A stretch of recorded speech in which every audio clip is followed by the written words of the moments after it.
नमस्कार प्यारे छात्रों। एमपीएस विद्यालय आप सभी छात्रों के उज्जवल एवं सफल भविष्य की कामना करता है। मैं जीतराम भास्कर आज कबीरदास जी के दूसरे पद के शुरुआती 4 पंक्तियों की व्याख्या और उससे जुड़े हुए प्रश्न उत्तरों के विषय में आपको अध्ययन कराऊंगा। अभी तक हमने इन 4 पंक्तियों का सरल अर्थ समझ लिया था। एक बार उसी सरल अर्थ को पढ़कर फिर आगे के प्रश्नोत्तर और व्याख्या को समझ करके देखेंगे। हमने पढ़ा था, संतो देखत जगत बुराना, साच कहे तो मारन धावे, झूठे जगपति आना। नेमी देखा धर्मी देखा, प्रात करे स्नाना। आत्म मारी पखा नहीं पूजे, उनमें कछु नहीं ज्ञाना। इन 4 पंक्तियों में कबीरदास जी ने दिखावा करने वाले लोगों पर व्यंग किया और बताया कि देखो सज्जनों, आज संसार पागल हो रहा है। सच बोलने वालों पर यकीन नहीं करता, उन्हें मारने के लिए भागता है और झूठ बोलने वाले लोगों पर विश्वास करता है। मैंने सच्चे नियमों और अपने आप को बड़े धर्मों का पालन करने वाले बहुत सारे लोग देखे जो सिर्फ दिखावा करते हैं। वे अपने अंदर छिपे हुए उस परम तत्व को नहीं पहचानते। वो केवल स्नान आदि क्रियाएं करके अपने आप को शुद्ध और पवित्र समझते हैं। इससे उनका बाह्य शरीर तो पवित्र हो जाता है, लेकिन कभी भी उनका अंतःकरण पवित्र नहीं हो पाता, क्योंकि उसके अंदर ईश्वर की परम भक्ति तो है ही नहीं। वे तो अपने हृदय में छिपे हुए उस परम तत्व को भुलाकर पत्थरों के अंदर ईश्वर को ढूंढने में लगे हैं। ऐसे लोगों में कुछ ज्ञान नहीं होता। अब यहाँ पहला प्रश्न आप ब्लैक बोर्ड पर देख रहे हो। पूछा गया है कि कबीर ने किन लोगों को पागल बताया।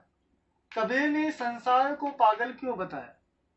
इसका उत्तर हम इस तरह से लिखेंगे कि कबीरदास जी ने संसार को पागल इसलिए बताया क्योंकि संसार के लोग दिखावटी जीवन जीने वाले आडंबरी पाखंडी लोगों पर विश्वास करते हैं और जो सच्ची भक्ति का सच्चा संदेश देते हैं उन पर विश्वास नहीं करते। आज के लोगों को दिखावटीपन और दिखावा पसंदगी पसंद है। वे इसी तरह के लोगों पर विश्वास करना चाहते हैं। कबीरदास जी जैसे लोगों का वे उत्पीड़न करते हैं, उनकी निंदा करते हैं। इसलिए कबीरदास जी ने ऐसे दिखावटी और दिखावटी पसंद लोगों को पागल बताया। हमारा दूसरा प्रश्न है, किन लोगों में ज्ञान नहीं होता? इसके उत्तर में हम लिखेंगे कि उन लोगों में ज्ञान नहीं होता जो अपने भीतर के ईश्वर को अभी नहीं समझ पाए, जो केवल दिखावटी जीवन जीते हैं, जो बाह्य आडंबर और झूठे लोगों पर विश्वास करते हैं, जो केवल स्नान आदि क्रियाएं करके अपने आप को पवित्र समझते हैं, लेकिन जिनका अंतःकरण अभी तक पवित्र नहीं हुआ है। कबीरदास जी ने ऐसे लोगों को ज्ञानहीन बताया है जो अपने अंदर के उस ईश्वर को मारकर पत्थरों में ईश्वर ढूंढने में लगे। अब तीसरे और महत्वपूर्ण प्रश्न पर आते हैं, इसकी व्याख्या करते समय ये 6 बिंदु होते हैं: अंश, कठिन शब्दार्थ, संदर्भ, प्रसंग, व्याख्या और विशेष। अंश का मतलब होता है शुरुआत के 2-3 शब्द, बीच में डैश डैश और अंतिम 2-3 शब्द। अंश में किसी को कोई दिक्कत नहीं होगी। अब बात करते हैं कठिन शब्दार्थ की। इसमें से ही कठिन शब्दार्थ आपको लिखने हैं 1 लाइन में या 2 लाइन में। जैसे पतियाना यानी कि विश्वास करना, बोलाना यानी कि पागल, धावे का मतलब भागना, धर्मी का मतलब धर्म पर चलने वाले, पखानी का मतलब पत्थर, आत्म का मतलब अंतरात्मा। इस तरह से आप कठिन शब्द लिख सकते हो। नंबर 3, संदर्भ। संदर्भ बताने के लिए हमें 3 बातें बतानी होती हैं: पाठ का नाम, पुस्तक का नाम और कवि का नाम। जैसे उदाहरण के लिए, प्रस्तुत काव्यांश हमारी पाठ्य पुस्तक आरोह में संकलित संत समाज सुधारक कवि कबीरदास जी द्वारा रचित कबीर के पद नामक अध्याय से उद्धृत है। नंबर 3 पर प्रसंग। नंबर 4 पर प्रसंग।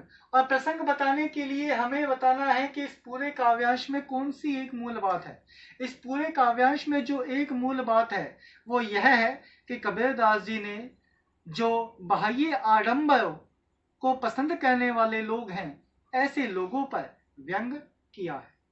यानी कि बाह्य आडंबरों पर प्रस्तुत काव्यांश में व्यंग किया गया है।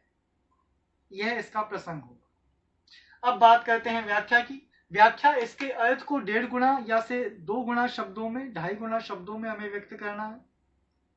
जैसे प्रस्तुत काव्यांश में कबीरदास जी बाह्य आडंबरों पर व्यंग करते हुए बताते हैं कि हे सज्जनों, देख लो, आज संसार पागल हो रहा है, सच्चे ज्ञान को कोई महत्व नहीं देता, जो सच कहता है उसे मारने के लिए उसके पीछे दौड़ता है, और जो झूठ बोलता है उसका विश्वास कर लेता है, जो ज्यादा दिखावा करता है, ऐसे लोगों को संसार पसंद करता है।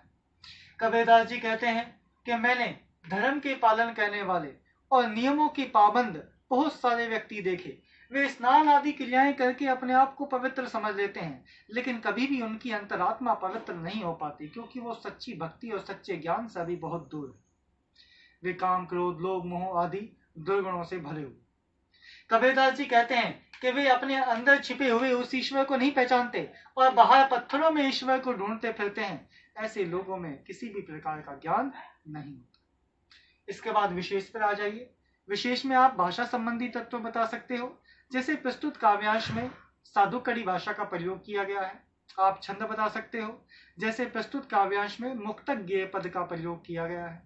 आप इसमें अर्थ संबंधी विशेषता बता सकते हो। जैसे प्रस्तुत काव्यांश में कबीरदास जी ने अंतरात्मा में छिपे ईश्वर को भुलाकर पत्थरों को पूजने वाले लोगों को अज्ञानी बताया है। कबीरदास जी ने बाह्य आडंबरों पर इस काव्यांश में व्यंग किया है। इस तरह से आप इसमें जुड़े हुए विशेष चीजों को भी बता सकते हैं। इस तरह आपको व्याख्या करनी। तो प्यारे छात्रों, आपको आज का होमवर्क, गृह कार्य यही है।